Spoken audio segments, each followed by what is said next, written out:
और हमारी जो लास्ट क्लास हुई थी वो परसों हुई थी।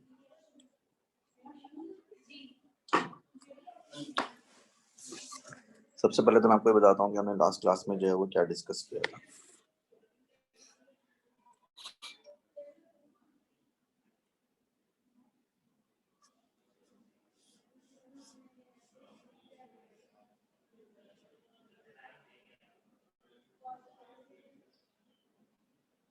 देखें, ये लास्ट क्लास का हमारा डिस्कशन था, ठीक है।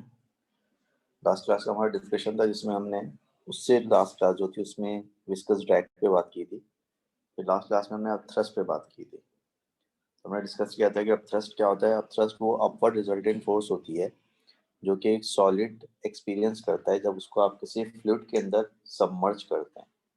फ्लूइड का मतलब है लिक्विड या फिर गैस, यानी कि जब आप किसी सॉलिड को जो है किसी लिक्विड के अंदर या गैस के अंदर जब डुबोते हैं तो वो जो रिजल्टेंट अपवर्ड फोर्स एक्सपीरियंस करता है उसको हम अपथ्रस्ट कहते हैं।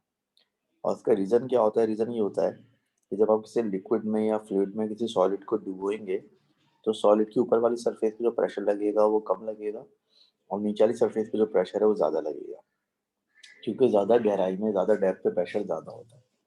और ये नीचे वाला प्रेशर ज़्यादा होने की वजह से ऊपर की तरफ एक रिजल्टेंट फोर्स लगेगी और ऊपर की तरफ जो रिजल्टेंट फोर्स लगेगी ये रिजल्टेंट फोर्स क्या कहलाती है? अपथ्रस्ट कहलाती है। फिर हमने मैथमेटिकली ये प्रूफ किया था कि जो अपथ्रस्ट यानी कि जो ऊपर की तरफ रिजल्टेंट फोर्स लगती है किसी सॉलिड के ऊपर जिसको आप लिक्विड के अंदर डुबोते हैं या गैस के अंदर डुबोते हैं, वो फोर्स जो है उस लिक्विड के वेट के बराबर होती है जितने लिक्विड को वो डिस्प्लेस करता है। कोई भी सॉलिड जो है वो उतना वॉल्यूम ऑफ लिक्विड डिस्प्लेस करेगा जितना उसका अपना वॉल्यूम होगा। कोई भी लिक्विड जो है वो इतना वॉल्यूम ऑफ लिक्विड डिस्प्लेस करेगा जितना उसका अपना वॉल्यूम होगा। तो उसके अपने वॉल्यूम के बराबर जब वो लिक्विड को डिस्प्लेस करेगा तो उतने लिक्विड के वेट के बराबर उस सॉलिड के ऊपर अब थ्रस्ट फोर्स लगेगी, ठीक है। ये हमने मैथमेटिकली प्रूफ किया था, ये उसका डेरिवेशन है, उसका प्रूफ है। फिर हमने डिस्कस किया था ग्रेविटेशन फील्ड के बारे में, फिर हमने डिस्कस किया था इलेक्ट्रिक फील्ड के बारे में। फिर हमने वर्कशीट सॉल्व करना शुरू की थी। इसका सवाल नंबर 1, सवाल नंबर 2 और सवाल नंबर 3 हमने कर लिया था। अब हमें जो है इसका सवाल नंबर 4 जो है आज करना है। तो आज की क्लास में हम सवाल नंबर 4 से स्टार्ट करेंगे। हमारी आज की क्लास है भाई, सवाल नंबर 4 से हमें स्टार्ट करना है।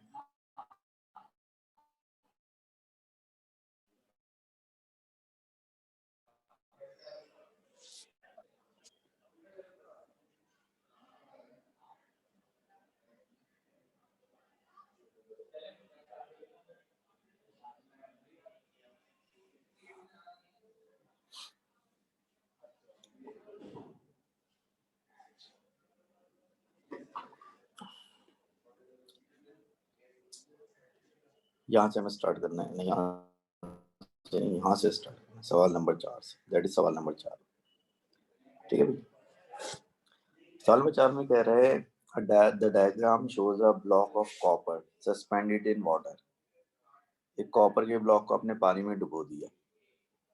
The block experiences an upthrust force from the water. Block के ऊपर एक अपथ्रस्ट फोर्स लग रही है from the water. Which statement is the basis of an explanation for this upthrust. तो अपथ्रस्ट का रीजन क्या होता है? अपथ्रस्ट का रीजन ये है कि copper is more dense then water. ऐसा तो हमने कुछ भी नहीं पढ़ा। अपथ्रस्ट का रीजन ये है कि the area of face R is greater than area of face S. ऐसा भी कुछ नहीं पढ़ा हमने। अपथ्रस्ट का रीजन ये है the density of water increases with depth. जैसे जैसे आप पानी में गहराई में जाते रहेंगे डेंसिटी बढ़ती रहेगी। ऐसा नहीं है क्योंकि डेंसिटी तो हर जगह सेम ही होगी ना, चाहे जितनी भी डेप्थ में जाए वाटर की डेंसिटी तो सेम ही रहेगी। फिर अपथ्रस्ट का रीजन ये है the pressure of water increases with depth. जब आप ज़्यादा डेप्थ में जाएंगे तो गैस पानी का प्रेशर बढ़ेगा। हाँ, ये बात है।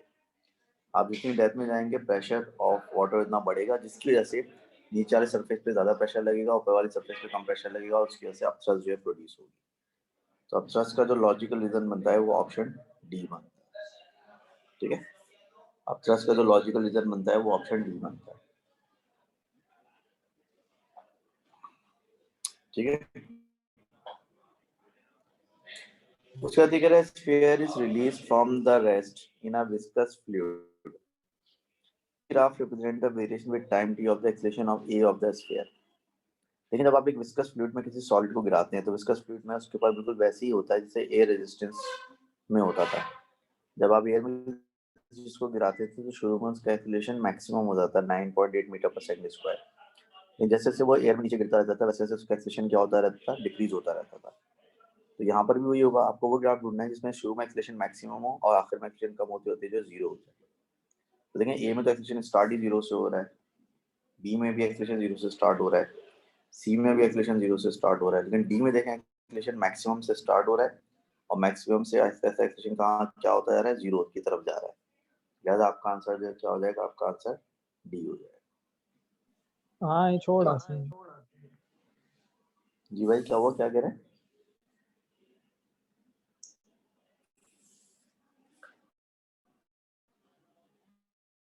ऑल राइट, अब क्वेश्चन नंबर 6 इसका आंसर देने की कोशिश करिए। क्वेश्चन नंबर 6 को पढ़ें सब लोग और इसका आंसर देने की कोशिश करें।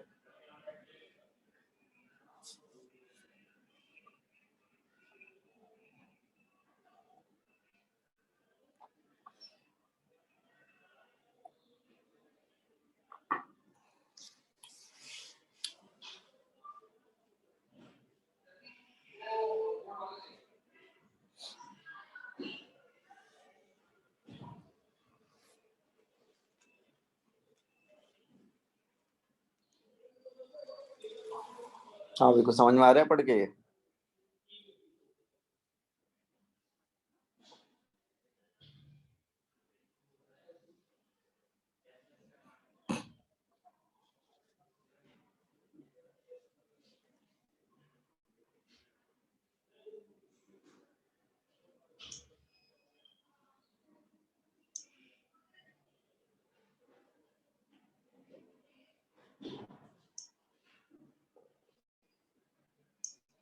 अभी क्या समझ में आ रहा है?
अरे खुदा के लिए कोई तो बताओ आंसर।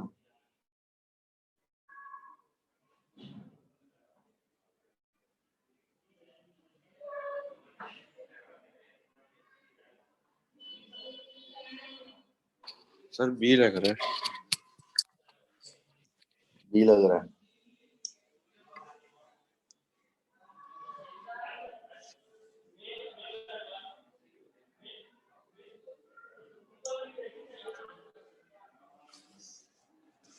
देखें इस सवाल में क्या कह रहा है, इस सवाल में ये कह रहा है कि भाई a stationary body floats in water, यही कह रहा है ना?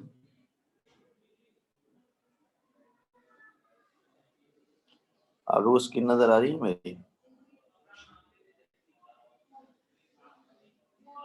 नहीं आ रही। एक मिनट,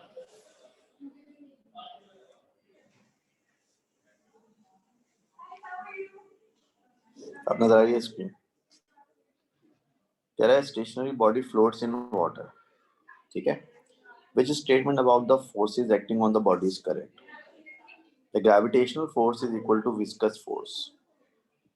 देखिए जरा मसले वाली बात है, विस्कस फोर्स। विस्कस फोर्स मतलब होता है, मतलब जैसे एयर रेजिस्टेंस होती है ऐसी लिक्विड्स में भी फ्रिक्शन होती है, इसको विस्कस फोर्स कहते हैं। अब फ्रिक्शन के लिए, विस्कस फोर्स के लिए, रेजिस्टेंस के लिए जरूरी है कि बॉडी मूव करे, but it's not moving within the liquid. So there is no viscous force. So there is no viscous force. तो viscous force तो हो ही नहीं सकती. डी में कह रहा था gravitational force is greater then upthrust. अगर ग्रेविटेशनल फोर्स यानी कि वेट अपथ्रस्ट से ज्यादा होता तो डूब जाता, पूरा अंदर चला जाता. ये डूब नहीं रहा, इसका मतलब है कि ग्रेविटेशनल फोर्स जो अपथ्रस्ट के बराबर है, उससे ज्यादा नहीं. सी के में कह रहा है अपथ्रस्ट इज जीरो. अगर अपथ्रस्ट जीरो तो फिर फ्लोट कैसे कर रहा है, तो डूब जाना चाहिए. और डी में कह रहा था विस्कस फोर्स इज जीरो. तो ये बात सही है, विस्कस फोर्स इज जीरो, क्योंकि ये लिक्विड के अंदर मूव नहीं कर रहा. विस्कस फोर्स के लिए क्या जरूरी होती है कि ऑब्जेक्ट जो है वो लिक्विड में या फ्लूइड के अंदर मूव करे. क्योंकि लिक्विड के अंदर मूव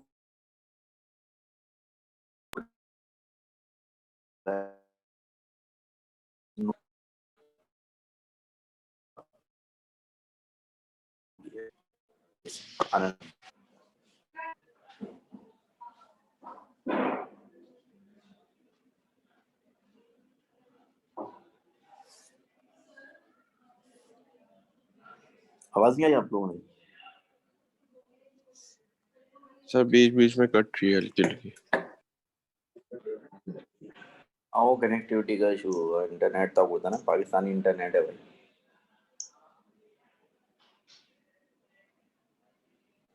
चलें क्वेश्चन नंबर 7 पढ़ें सब लोग.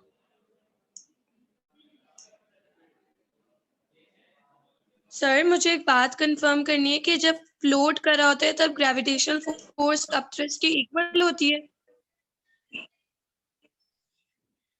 हाँ, जब फ्लोट कर रहा होता है तो ग्रेविटेशनल अपथ्रस्ट के इक्वल.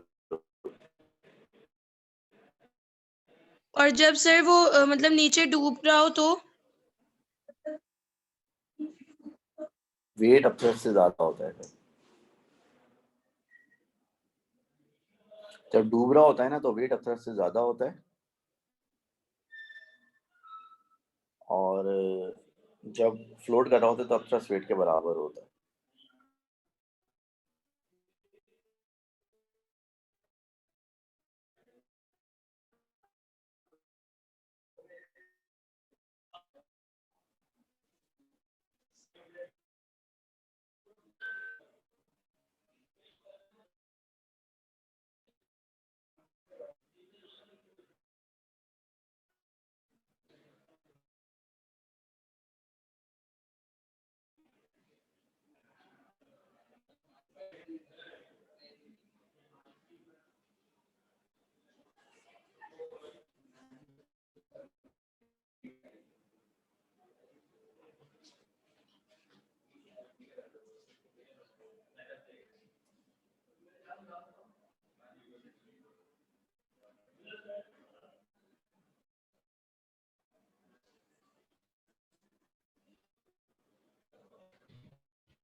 अभी समझ में आया?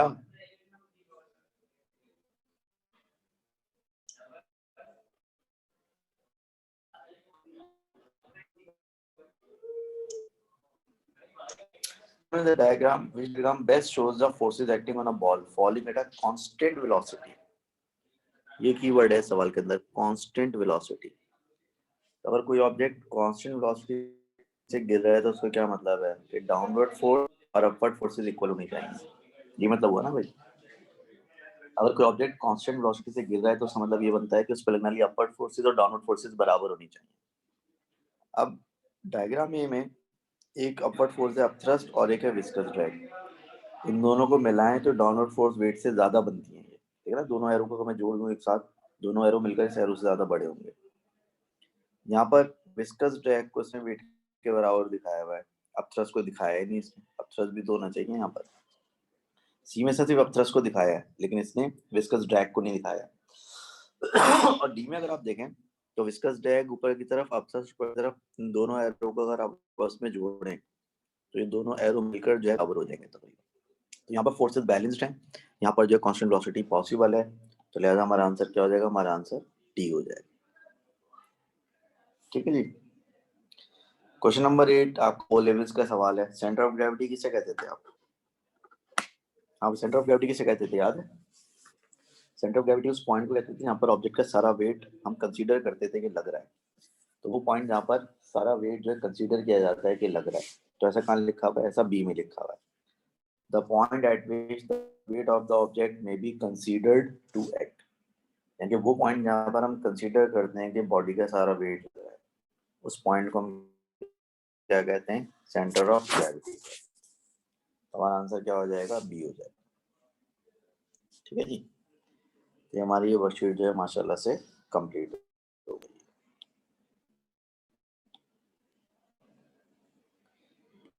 गई।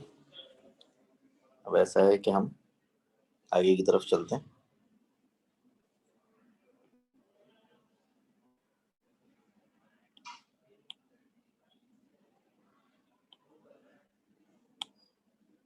ठीक है भाई,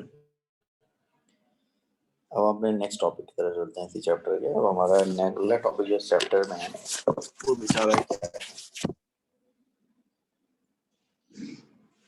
हमारा जो अगला कॉन्सेप्ट हम डिस्कस करेंगे वो है मोमेंट। इसको पूरे तफसील में आप कह सकते हैं मोमेंट ऑफ अ फोर्स।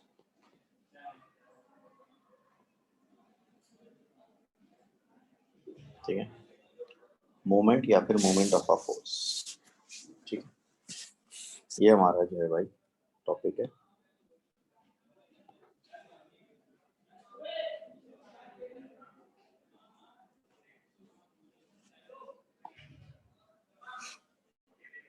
अब जो ये टॉपिक है मोमेंट ऑफ अ फोर्स, इसमें अगर हम देखें तो उसकी डेफिनेशन तो वही जो आपने ओ लेवल में पढ़ी थी।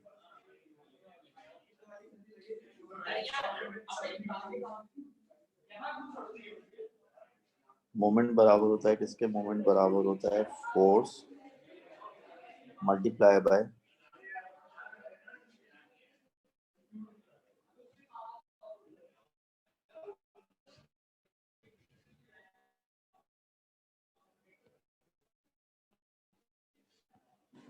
Distance from the pivot to the line of action of force। ये भी डेफिनेशन है जो कि आपने ओरिजिनल में पढ़ी थी, मोमेंट ऑफ अ फोर्स की डेफिनेशन। ठीक है, मोमेंट ऑफ अ फोर्स, जो मोमेंट ऑफ अ फोर्स है उसका क्या मतलब है? मोमेंट ऑफ अ फोर्स का मतलब है force multiply by perpendicular distance from the line of action of force. ठीक है, मोमेंट जो है वो एक,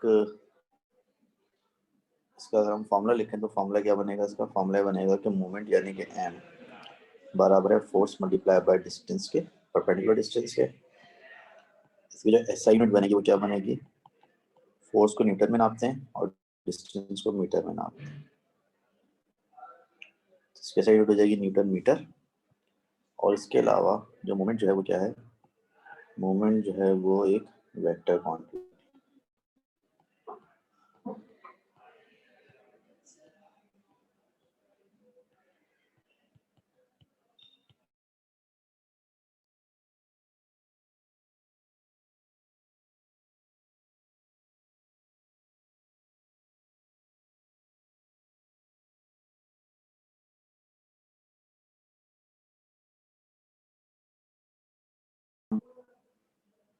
ठीक है, और फर्ज करें कि ये पिवट है बेचारा,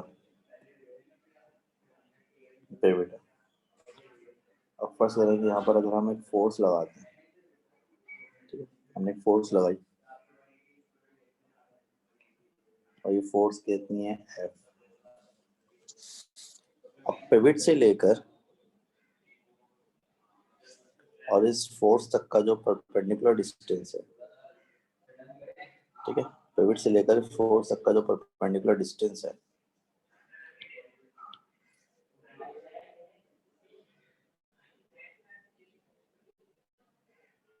जो परपेंडिकुलर डिस्टेंस है फोर्स से लेकर पिवट तक का, इसको हम डी कह देते हैं। तो यहाँ पर जो मोमेंट होगा वो किसके बराबर होगा, यहाँ पर मोमेंट जो होगा वो बराबर होगा फोर्स मल्टीप्लाई बाय डिस्टेंस। ठीक है, तो मोमेंट के लिए जो आप डिस्टेंस लेते हैं वो हमेशा फोर्स की डायरेक्शन ऑफ फोर्स की परपेंडिकुलर होता है, यानी कि जिस लाइन पे फोर्स लग रही होती है इस लाइन के हमेशा परपेंडिकुलर होता है। ठीक है भाई। अब समटाइम्स ऐसा भी होता है कि फोर्स जो होती है वो डिस्टेंस के एग्जैक्टली परपेंडिकुलर नहीं होती। सारे तो मैं आपको एग्जांपल देता हूँ। एग्जांपल लेके फर्स्ट करें कि ये एक स्ट्रक्चर है, ये एक स्ट्रक्चर है, इस पर हमने एक फोर्स लगाई है लाइक दिस।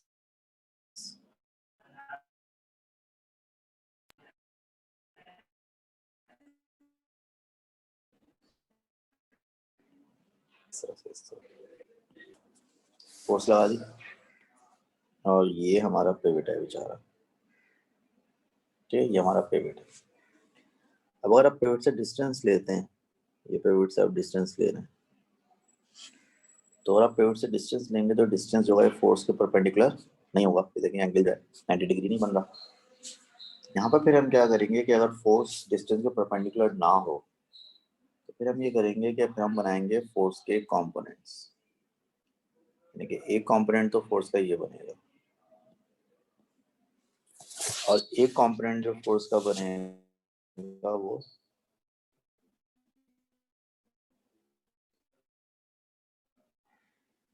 एक हो गया फोर्स का, एक कंपोनेंट बनेगा फोर्स का वो।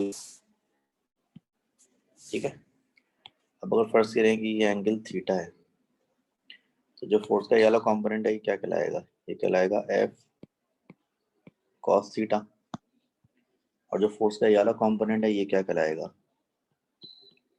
फोर्स का वाला कंपोनेंट कहलाएगा एफ साइन थीटा। अब जो एफ कॉस थीटा है ये देखें पिवट से गुजर रहा है, तो थीटा का कोई परपेंडिकुलर पिवट नहीं था, यानी कि एफ कॉस थीटा कोई मोमेंट प्रोड्यूस नहीं करेगा। लेकिन ये जो डिस्टेंस जो आप पहले निकाल रहे थे, ठीक है, ये डिस्टेंस आप पहले निकाल रहे थे, ये डिस्टेंस जो है अब परपेंडिकुलर है, और ये डिस्टेंस किसके परपेंडिकुलर है, ये डिस्टेंस जो है आपके एफ साइन थीटा के परपेंडिकुलर डिस्टेंस है डी। तो यहाँ पर एफ कॉस थीटा का कोई मोमेंट नहीं होगा, लेकिन एफ साइन का मोमेंट होगा क्योंकि ये डिस्टेंस के साथ परपेंडिकुलर है फ्रॉम द पिवट। तब यहाँ पे जो आप मोमेंट निकालेंगे तो उस मोमेंट में आपको एफ को मल्टीप्लाई नहीं करना है, आपको सिर्फ एफ साइन थीटा को मल्टीप्लाई करना है, यानी कि फोर्स का जो वर्टिकल कंपोनेंट है सिर्फ उसको मल्टीप्लाई करना है डिस्टेंस डी के साथ। तो फिर यहाँ पर आपका मोमेंट जो है वो निकल आएगा। ठीक है, फिर यहाँ पर आपका मोमेंट जो है वो निकल आएगा। ठीक है, अब देखें चूंकि मोमेंट एक वेक्टर क्वांटिटी है तो लिहाजा जो मोमेंट की डायरेक्शन भी होती है,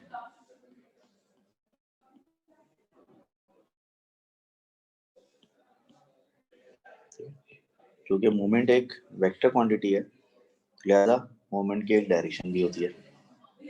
अगर फर्ज करें कि आप जो है मोमेंट प्रोड्यूस करते हैं, ठीक है, फर्ज करें आप मोमेंट प्रोड्यूस करते हैं,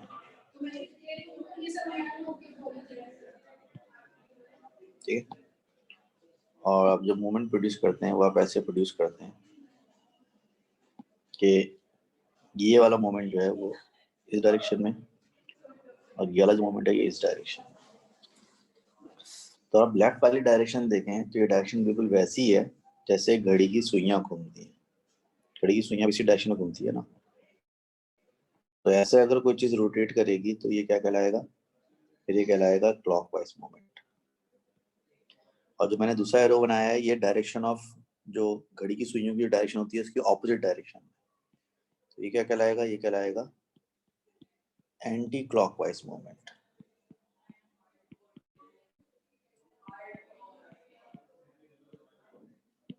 ठीक है, क्लॉकवाइज मूवमेंट के लिए हम CW लिखेंगे ताकि हम बार बार पूरा ना लिखना पड़े, और एंटी क्लॉकवाइज के हम लिखेंगे ACW। बाय द वे जो एंटी क्लॉकवाइज है इसके लिए लफ्ज और भी इस्तेमाल करते हैं और वो लफ्ज है काउंटर क्लॉकवाइज। तो कहीं पे लफ्ज लिखा हुआ आ जाए तो उसको पढ़कर परेशान मत होइएगा। काउंटर क्लॉकवाइज का मतलब भी एंटी क्लॉकवाइज ही होता है, ठीक है। तो क्लॉकवाइज मूवमेंट के लिए हम CW यूज करेंगे और एंटी क्लॉकवाइज के लिए हम ACW यूज करेंगे, ताकि हमें बार बार इतना बड़ा वर्ड ना लिखना पड़े। तो दो तरह के मूवमेंट्स हो सकते हैं। अगर कोई ऑब्जेक्ट जो है वो उस डायरेक्शन में घूमे जिस डायरेक्शन में घड़ी की सुइयां घूमती हैं, तो उसका मूवमेंट क्या कहलाएगा? उसका मूवमेंट क्लॉकवाइज मूवमेंट कहलाएगा। और अगर कोई चीज़ ऐसे घूमे जैसे घड़ी की सुइयां नहीं घूमती हैं, उसके ऑपोजिट डायरेक्शन में घूमे, तो फिर उसका मूवमेंट क्या कहलाएगा? उसका मूवमेंट एंटी क्लॉकवाइज मूवमेंट कहलाएगा, ठीक है। मिसाल के तौर पे फर्ज करें, अगर मैं आपसे कहूँ कि भाई ये हम एक स्ट्रक्चर बना रहे हैं, ठीक है। फर्ज करें कि ये एक स्ट्रक्चर है, बेचारा बना दिया स्ट्रक्चर। अब ये जो स्ट्रक्चर है इसमें फर्ज करें कि यहाँ पर पिवट है, हमने पिवट बना दिया। अब एक फोर्स यहाँ लग रही है, इसमें एक फोर्स यहाँ लग रही है, एक फोर्स यहाँ लग रही है इस पर, और एक फोर्स यहाँ लग रही है इस पर। फर्ज करें ये फोर्स ऊपर की तरफ है, ये फोर्स भी ऊपर की तरफ है, ये फोर्स नीचे की तरफ है,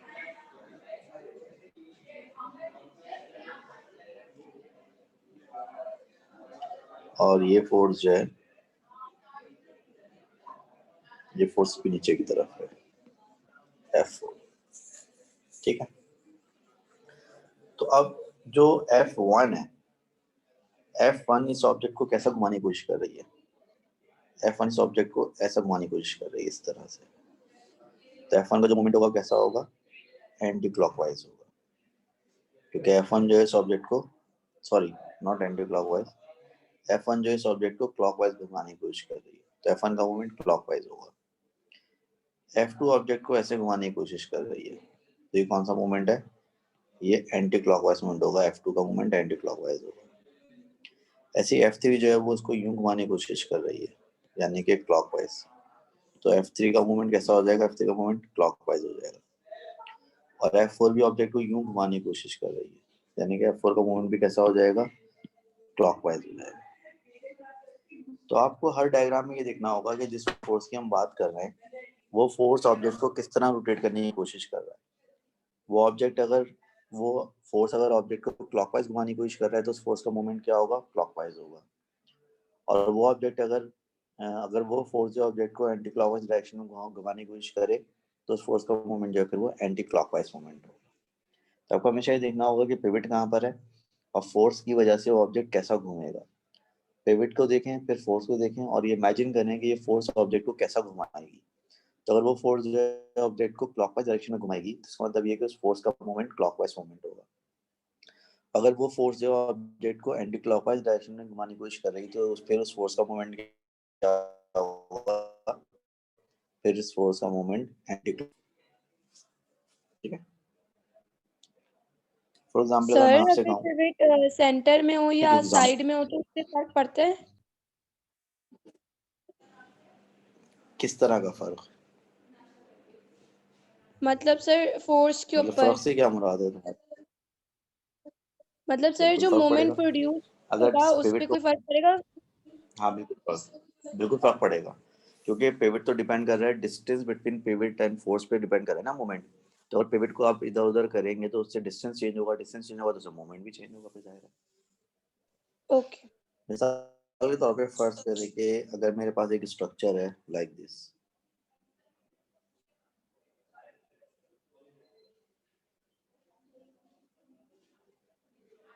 ठीक है। ये एक स्ट्रक्चर है मेरे पास मिसाल के तौर पे इस तरह से, क्या हो गया?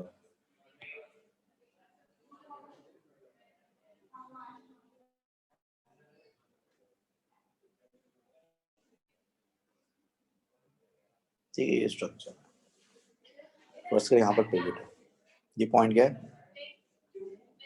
ये पॉइंट फर्ज करें पिवट है, ठीक है। ये पॉइंट क्या है? ये पॉइंट बेचारा पिवट है। अब फर्ज करें कि यहाँ पर जो है हम एक फोर्स लगाते हैं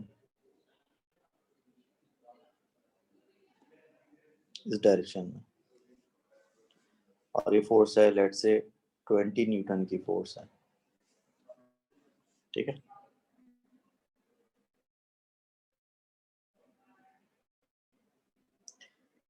फर्स्ट के एंगल ये बन रहा है, रॉड ये एंगल बना 90 डिग्री का एंगल बना रहा है, ठीक है। और यहाँ से लेकर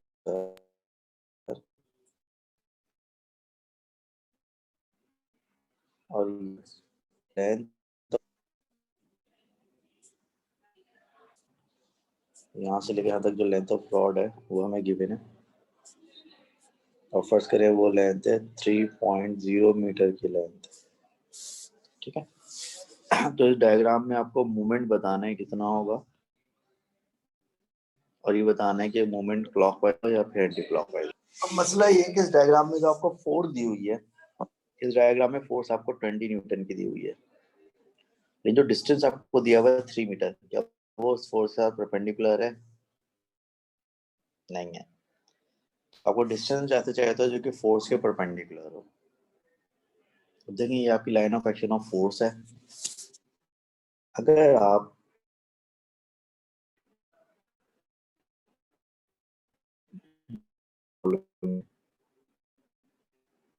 करें तो फोर्स के परपेंडिकुलर और ये से भी होगा, तो ये डिस्टेंस के लिए आपको राइट एंगल ट्रायंगल को सॉल्व करना पड़ेगा।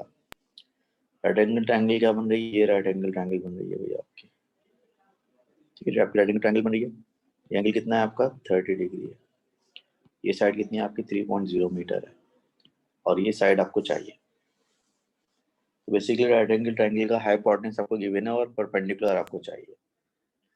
अब बचपन में आपने रट्टे मारे होंगे कि साइन थीटा है परपेंडिकुलर अपॉन हाइपोटेन्यूज के, तो जो 30 डिग्री है वो बराबर होगा d डिवाइड बाय 3, या d जो है वो बराबर होगा 3 मल्टीप्लाई बाय k, या d बराबर होगा 3 मल्टीप्लाई बाय 0.5 साइन 30, तो d बराबर होगा 1.5 मीटर से, ठीक है। तो ये आपका हो जाएगा 1.5 मीटर, आपका परपेंडिकुलर डिस्टेंस हो जाएगा। अब जो आपका मोमेंट होगा वो किसके बराबर होगा? फोर्स आप लगा रहे हैं 20 न्यूटन की, उसका परपेंडिकुलर डिस्टेंस कितना है? इसका परपेंडिकुलर डिस्टेंस है 1.5 मीटर, तो आपका मूवमेंट हो जाएगा 30 न्यूटन मीटर। और ये फोर्स को कैसा घुमाएगी? फोर्स को ऐसा घुमाएगी, यानी कि एंटी क्लॉकवाइज। तो ये मोमेंट 30 न्यूटन मीटर का होगा, और ये मोमेंट कैसा होगा? ये मोमेंट एंटी क्लॉकवाइज होगा, और ये मोमेंट एंटी क्लॉकवाइज होगा, ठीक है भाई।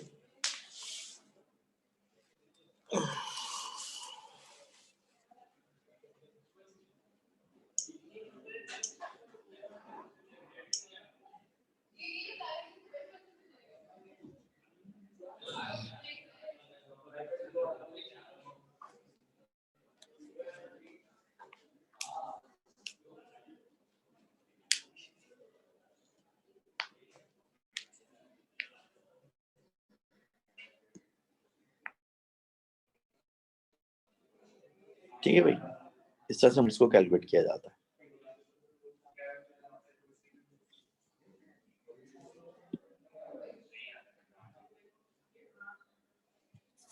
इसके बाद एक चीज आपने बचपन में पढ़ी थी,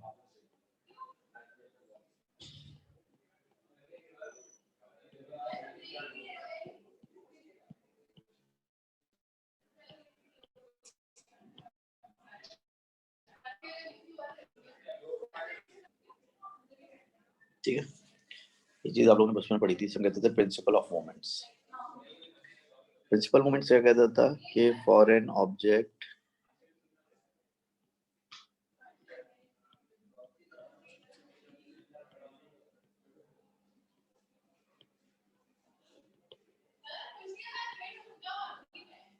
इन इक्विलिब्रियम, अगर एक ऑब्जेक्ट इक्विलिब्रियम में तो क्या होता है? तो ये होता है कि सम ऑफ ऑल क्लॉकवाइज मूवमेंट्स बराबर होता है किसके? sum of all anti-clockwise movements। ठीक है, अगर कोई ऑब्जेक्ट इक्विलिब्रियम में होता है तो क्या होता है कि उस पर लगने वाले सारे क्लॉकवाइज मूवमेंट्स का सम बराबर होता है उस पर लगने वाले सारे एंटी क्लॉकवाइज मूवमेंट्स के सम के। ठीक है, for an object in equilibrium sum of all clockwise movements is equal to sum of all anticlockwise movements. ठीक है जी, तो उसको हम प्रिंसिपल मूवमेंट्स कहते थे, बचपन में आप लोगों ने पढ़ा था। अब इसको इस्तेमाल करते हुए हम बहुत सारी चीजें कैलकुलेट कर सकते हैं। मिसाल के तौर पर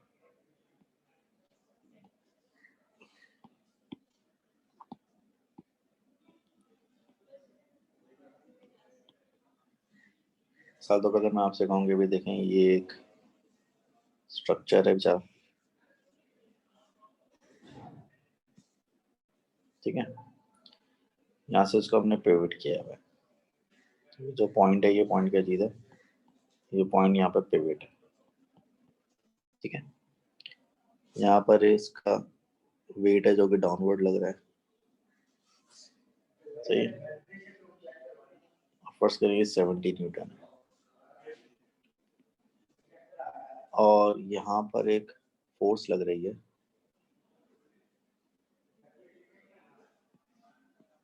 F, और ये फोर्स जो है ये एंगल बना रही है 30 डिग्री का।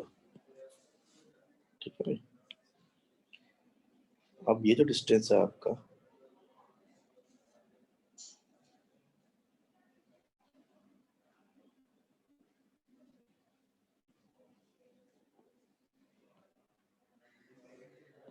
फर्स्ट ये डिस्टेंस है 1.5 मीटर। ठीक है, इसके बाद जो ये डिस्टेंस है ये डिस्टेंस भी आपको गिवन है और डिस्टेंस आपका है 2.0 metre.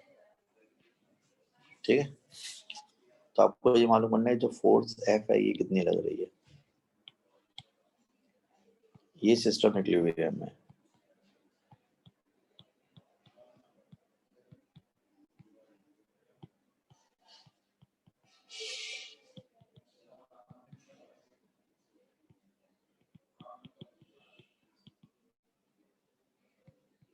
The following system is in equilibrium. तो इस सिस्टम इक्विलिब्रियम में तो बताएं यहाँ पर फोर्स F की वैल्यू क्या होनी चाहिए, ट्राई करें जरा सब लोग।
हाँ अभी क्या समझ में आया?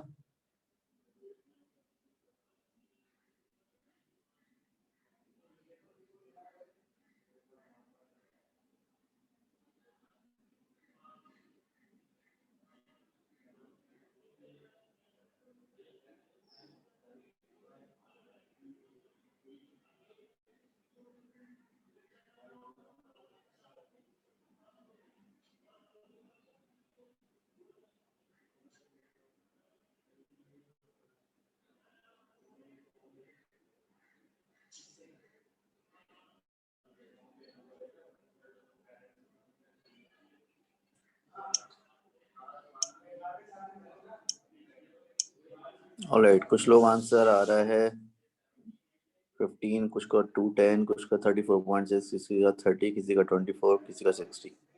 सबसे अच्छी बात है कि किसी का भी आंसर सेम नहीं आ रहा, सबके आंसर अलग अलग आ रहे हैं।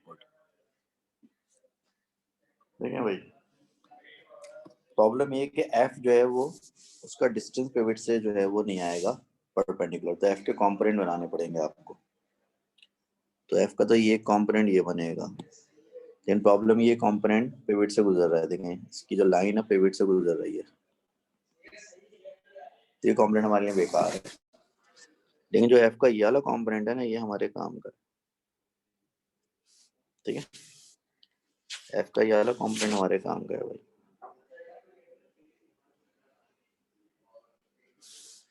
ये कंपोनेंट और ये कंपोनेंट किसके बराबर होगा? एफ साइन थीटा के बराबर होगा। अब इस कंपोनेंट का जो डिस्टेंस है फ्रॉम द पिवट, इस कंपोनेंट का जो डिस्टेंस बनेगा फ्रॉम द पिवट, वो जरा देखें कितना बनेगा। इस कंपोनेंट डिस्टेंस बनेगा 1.5 प्लस 2 यानी कि 3.5 मीटर्स। और जो 17 न्यूटन का डिस्टेंस है फ्रॉम द पिवट वो 1.5 है। 17 न्यूटन इसको कैसे घुमाएगा? क्लॉकवाइज। और एफ साइन थीटा कैसे घुमाएगा इसको? Anti clockwise. सो आपका जो एफ साइन 30 डिग्री है बराबर होगा किसके? 70 इंटू 1.5 के।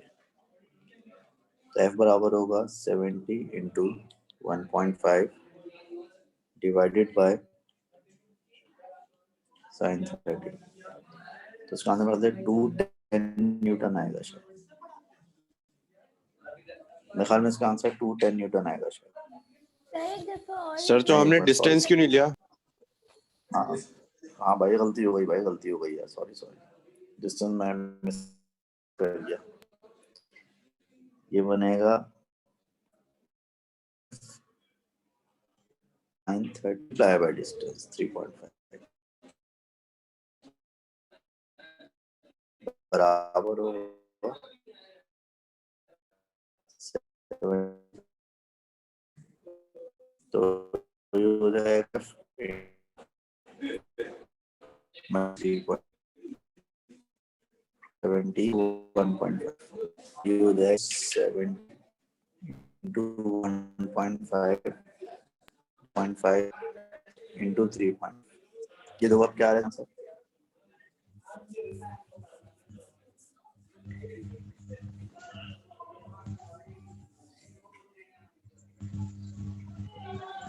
और 6 60 आंसर आएगा शायद इसका।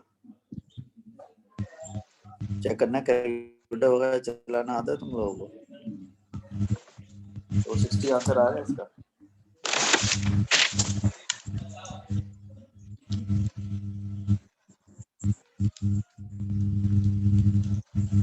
बेटा माइक बंद कर लो अपना, तुम बहुत शोर आ रहा है। फला माइक बंद कर लो। हाँ भाई 60 आंसर आ रहा है इसका, ठीक है। तो 60 में इसका आंसर हो जाएगा, ठीक है। तो ये थोड़ी हमने मूवमेंट से बात की और प्रिंसिपल ऑफ मूवमेंट से बात की। कल की क्लास में इंशाल्लाह ताला फिर हम एक नया टॉपिक डिस्कस करेंगे, और वो नया टॉपिक जो होगा वो टॉर्क का होगा, ठीक है। सही है, सही है।